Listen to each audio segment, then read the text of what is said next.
कि आपको उन ट्रेड्स में जाना है जिसकी यहाँ पर डिमांड है, उन ट्रेड्स में जाना है। और मैं दोबारा कहता हूं कि फ्रेंच लैंग्वेज में हर वीडियो में इसका जिक्र करता हूं, और मैं ये आखिर में इसको ये समझ लें कि अगर आप प्लान कर रहे हैं कि मुझे कनाडा जाना है, और अभी से आप खसूसी तौर पे जो नई पनीरी है, हमारी नए बच्चे हैं और वो कह रहे हैं कि जी मैं अभी इंटर में हूं और मुझे कनाडा में जाना है, तो एक टारगेट सेट करें। कनाडा की जो भी पॉलिसीज हैं, जो canada.ca के ऊपर देखें कि किन किन चीज़ों की डिमांड है। On the top of everything French language. इन 2 साल 3 साल के अंदर फ्रेंच लैंग्वेज सीखे, आपका रास्ता बहुत आसान हो जाएगा।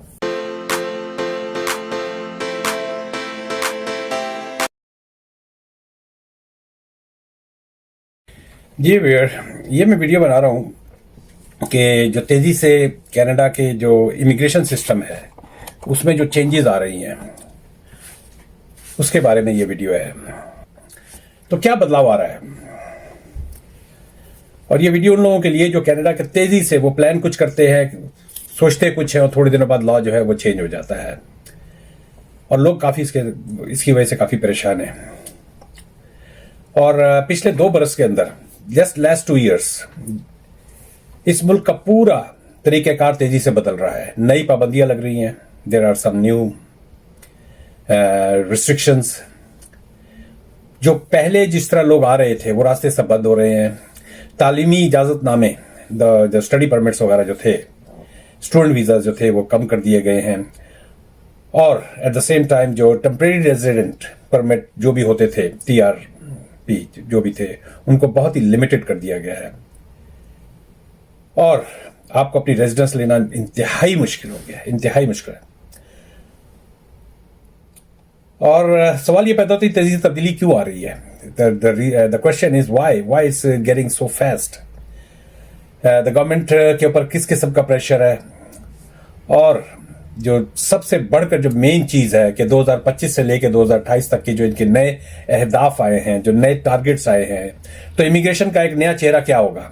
चले आगे इन डिटेल, हिंदी में कहते हैं ना विस्तार के साथ, और मैं उर्दू में कहूँगा तमाम डिटेल तफसीलात के साथ आए इसके अंदर डिग इन करते हैं। मैंने बहुत रिसर्च की, डिफरेंट साइट्स पे गया, और इवन canada.ca की पिछले का और अब का, फिर क्वेश्चंस डाले मैंने उसके ऊपर गूगल के ऊपर।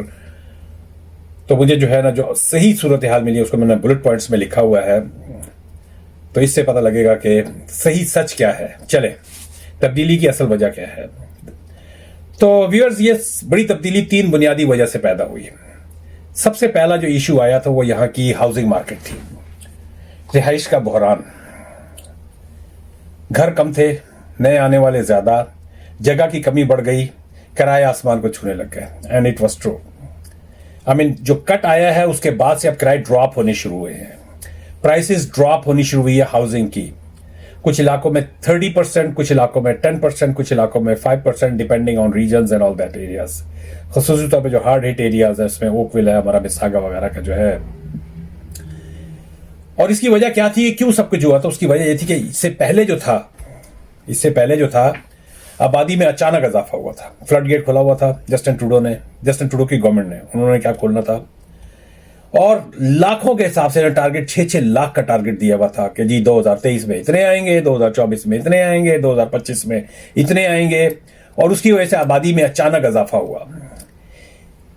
जिस तरह मैं पहले कह चुका हूं कि एक ही बरस में, एक ही साल में लाखों लोग मुल्क में आए, लेकिन मनसूबाबंदी, the planning were not there.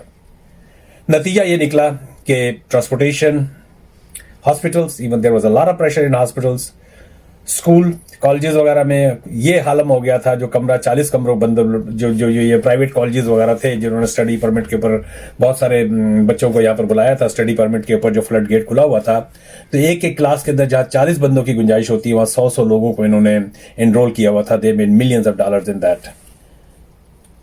तो इसकी जो सबसे बड़ी जो वजह थी, तीसरा दबाव जो था इसका, वो था आर्जी इजाजतनामों का, टेम्परेरी रेजिडेंट परमिट्स का हद से ज्यादा इस्तेमाल, कम मुद्दत वाले काम के इजाजतनामे, द वर्क परमिट्स इतनी तादाद में जारी हुए कि पूरा निजाम बोझ तले दब गया।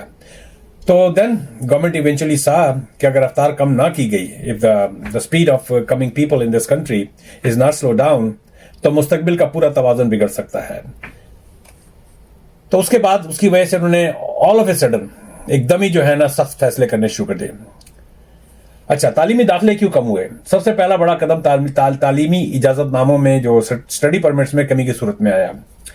पिछले लास्ट 2 years गवर्नमेंट ने स्टडी परमिट जो है वो आधे कर दिए हैं, और जो इस तरह के थे माम एंड पाप टाइप के स्टाइल के स्कूल जो मशरूम की तरह से उगे थे, बहुत लोगों ने फायदा उठाया इसके ऊपर। डेजिग्नेटिंग लर्निंग इंस्टीट्यूट जो DLIs कहलाते थे, उन्होंने all of a sudden new करके किस तरह, आई don't no man, they open it up, तो उनको फिर गवर्नमेंट ने बंद किया। जिस तरह के जो टेम्परेरी मशरूम हुए थे उनको बंद किया, और इवन जहां पर बहुत ज्यादा शिकायतें आई थी उनको बंद ही कर दिया उन्होंने।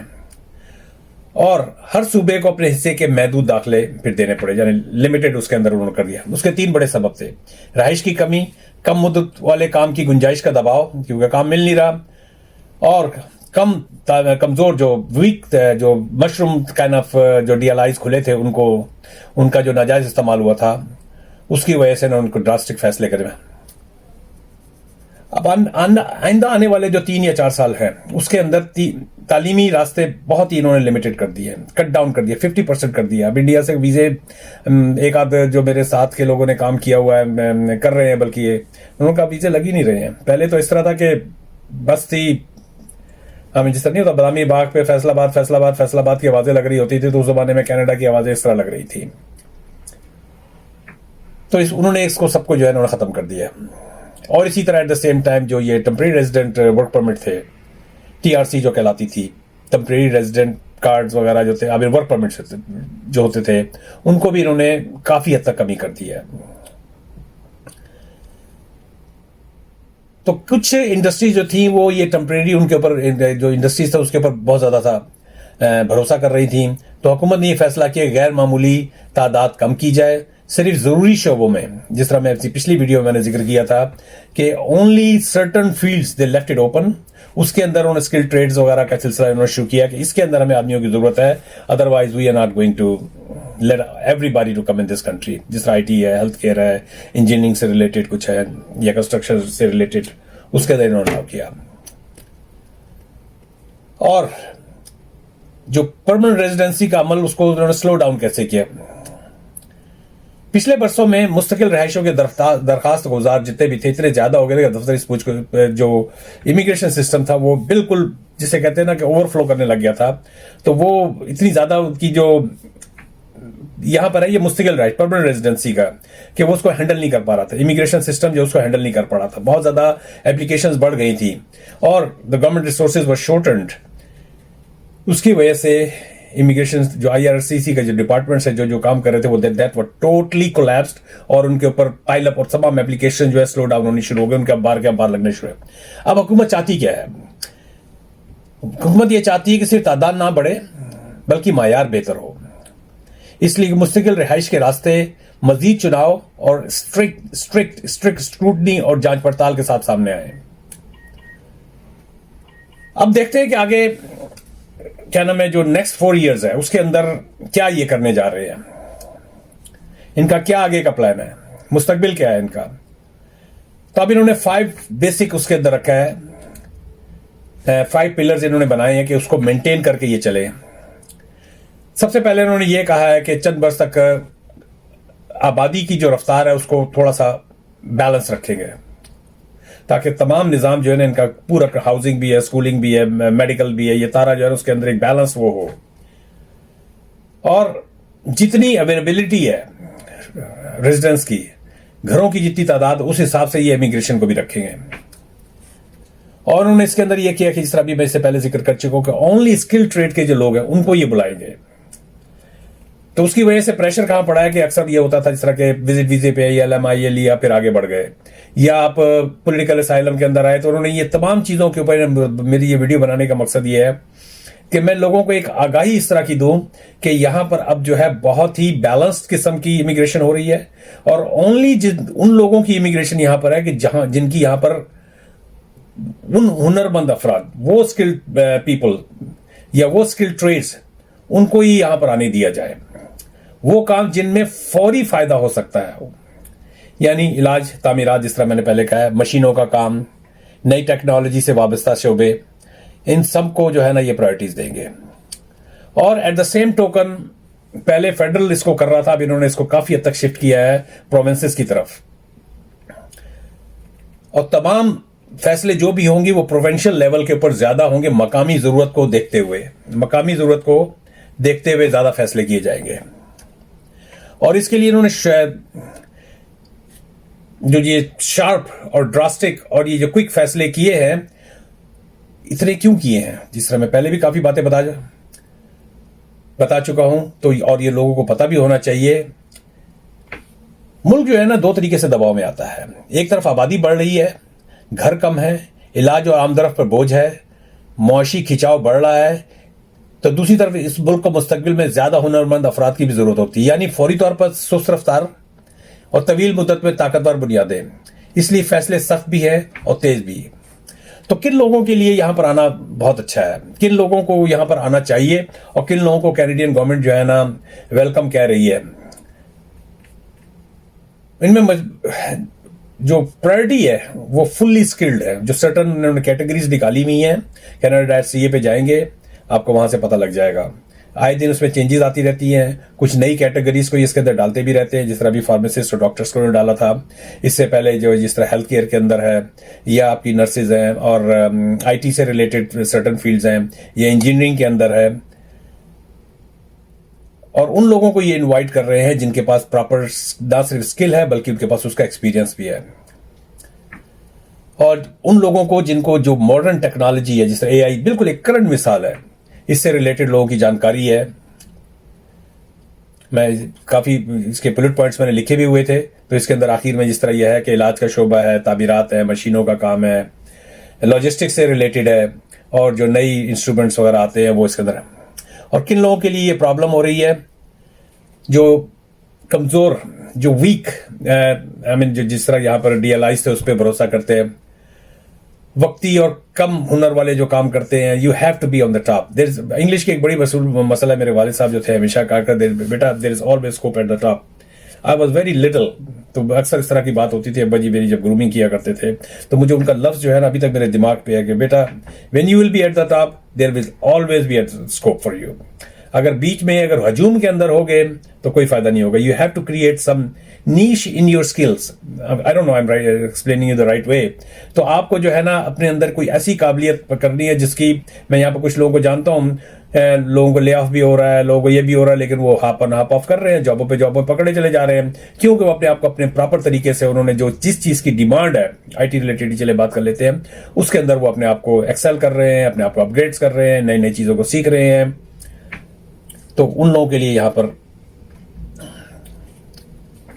तो ये जनाब मैं इसका थोड़ा सा मैंने एक लुबाब करके किया था। तो 2025 के अंदर क्या होगी, जब जो ऑलमोस्ट गुजर चुका है, बहुत ज्यादा इन्होंने जिसे कहते हैं कि नए सिरे से इसकी स्क्रूटनी की है, नए सिरे से इन्होंने काफी कम किया है, स्टडी परमिट्स को उन्होंने बहुत कम कर दिया है। तो 2026 के अंदर जो हाईली स्किल्ड ट्रेड्स हैं उसको उन्होंने बहुत ज्यादा मौके दिए हैं। और साथ साथ प्रोविंस, ये मैं थोड़ा सा इसका आखिर में बता रहा हूं कि बहुत कुछ जो है ये प्रोविंसेस की तरफ बढ़ गया है। तो प्रोविंसेस के ऊपर जो है डिफरेंट ऑप्शंस जो है वहां बढ़ गई हैं, ताकि नए सिरे से इसके अंदर जो है इमिग्रेशन का जो सिस्टम है, जो बहुत ज्यादा बदनाम हो गया था, उसकी वजह से जो कनाडा में लोगों का एक जो यहाँ पर इमिग्रेंट्स आए, वो एक उन्होंने, सोशल मीडिया का जमाना है, तो वो जो उन्होंने उसके ऊपर अपनी नई तरह की नाकामी की कहानियां, यहाँ की परेशानियों की कहानियां, यहाँ की महंगाई की कहानियां, यहाँ की जॉब मिलने की कहानियां जब उन्होंने डाली, तो कनाडा का अच्छा खासा एक नाम बदनाम हुआ। तो इख्तिताम में मैं एक वियर यही कहूंगा, ये जो नई चेंजेस आई हैं, ये कोई जिसे कहते हैं ना कि किसी अपोजिशन में या किसी मुखालफत की वजह से नहीं है, बल्कि जरूरत की बुनियाद पर आ रही है। कनाडा में जो लोग हैं, कैनेडियन गवर्नमेंट जो है, कैनेडियन की जो नई इमिग्रेशन पॉलिसी है, वो यहाँ के जो फ्यूचर है, यहाँ के जो लोग रहने वाले हैं, उसका वो सिक्योर करना चाहती है। और हकीकत को जानकर ये सारी पॉलिसीज बनाई गई हैं। तो चले वियर, यहाँ तक मैं यही कहूंगा कि ये जो पॉलिसीज आ रही हैं तेजी से, उसका लुबाब नटशेल यही है कि आपको उन ट्रेड्स में जाना है जिसकी यहाँ पर डिमांड है, उन ट्रेड्स में जाना है। और मैं दोबारा कहता हूं कि फ्रेंच लैंग्वेज में हर वीडियो में इसका जिक्र करता हूं, और मैं ये आखिर में इसको ये समझ लें कि अगर आप प्लान कर रहे हैं कि मुझे कनाडा जाना है, और अभी से आप खसूसी तौर पे जो नई बनी रही है हमारी नए बच्चे हैं और वो कह रहे हैं कि जी मैं अभी इंटर में हूं और मुझे कनाडा में जाना है, तो एक टारगेट सेट करें। कनाडा की जो भी पॉलिसीज हैं, जो canada.ca के ऊपर देखें कि किन किन चीज़ों की डिमांड है। On the top of everything French language. इन 2 साल 3 साल के अंदर फ्रेंच लैंग्वेज सीखे, आपका रास्ता बहुत आसान हो जाएगा। नहीं एंकर है वो तो ऐसे बोलता है, बट नहीं हो, बात से बात निकलती है। तो मेरे टिकटॉक के पेज को, मेरे फेसबुक के पेज को, मेरे यूट्यूब के पेज को प्लीज प्लीज प्लीज सब्सक्राइब करें। मिलते हैं एक ब्रेक के बाद।